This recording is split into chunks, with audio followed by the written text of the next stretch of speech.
Budgeting. How do you do it simply but effectively? It's important to never forget the basics. As an investment professional, I know that there will be no portfolios to manage unless people understand how to budget their monthly income so that they can save and invest. Yes, there's a difference between saving and investing. I've done a video on this previously. You can find it in the list above. My name is Steven Strickland. I'm a certified financial planner and the president of Wise Wealth. I have helped many people plan for a peaceful and enjoyable retirement and to manage their income and wealth with wisdom. And today, I want to help you by giving you a simple formula you can use to create a budget.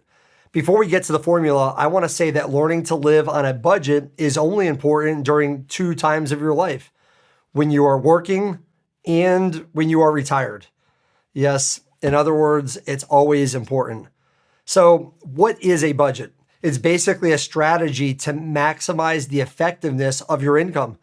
Dave Ramsey says it's telling your money where to go instead of wondering where it went. I like to call it a formal plan for faithful management. It is a technique to give every dollar a name before the month begins. So how should you allocate your income each month, or where should you tell it to go to maximize its effectiveness? Here's a simple formula, and it's called the 10-10-80 plan. Give 10% to church or charity, save 10% for long-term goals, and then spend wisely the remaining 80% on what I call use the priorities of the four walls: house, food, car, and clothes. Let me talk about each one of them briefly and why you should go in this order. It's important to have an attitude of generosity, and there is a blessing that comes to you when you give. So you should do it first. If you don't do it first, it just won't happen.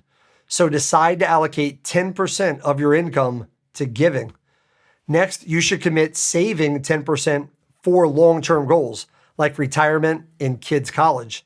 These are funds that you will invest for the long term and not just let it sit in a savings account.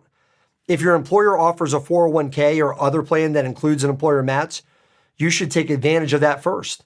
For example, if your employer matches the first 3% that you contribute to your retirement plan, the first 3% of your 10% should go there, because that 3% contribution turns into 6, and that's a 100% return immediately.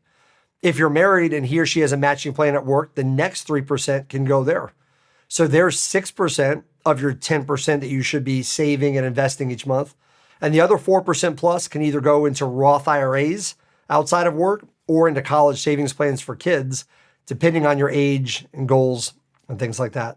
Do this as well before you start spending any of your monthly income. Otherwise, it won't happen. Once you have given 10% and saved 10%, now you have 80% of your income remaining. With that 80%, you want to make sure that all the priorities, which are the mandatory bills and savings, get paid before any discretionary, non-mandatory expenses get spent. So you would want to list all of your basic household bills like mortgage and rent, car payments, groceries, clothing, insurance payments, utilities. You'll want to also include as a priority what I call non-monthly expense savings. These are things you will get a bill for, but you don't get one every month, so you have to save for them. For example, personal property taxes, Christmas gifts, birthday gifts, car insurance, school fees, etc. Once your priorities are paid, the remainder can go towards debt payments or discretionary expenses like eating out or entertainment, or even towards short-term savings for emergency funds and vacations and trips. Once you have budgeted for all of that and all those expenses are paid, you can take the leftover, and hopefully there is some, and do whatever you want. You can decide to give more, save more, or spend more. But here's the deal. You don't have a budget until it's written down. It can't just be in your head. Your bills and expenses come out at different times of the month. That's also why before the month begins, you have to write down your expected income and then follow the 10-10-80 formula to have a successful life.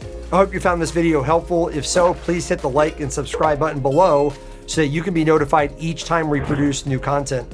I drop new videos just like this every 2 weeks, so don't miss out. Please hit like and subscribe today, and I'll see you on the next one.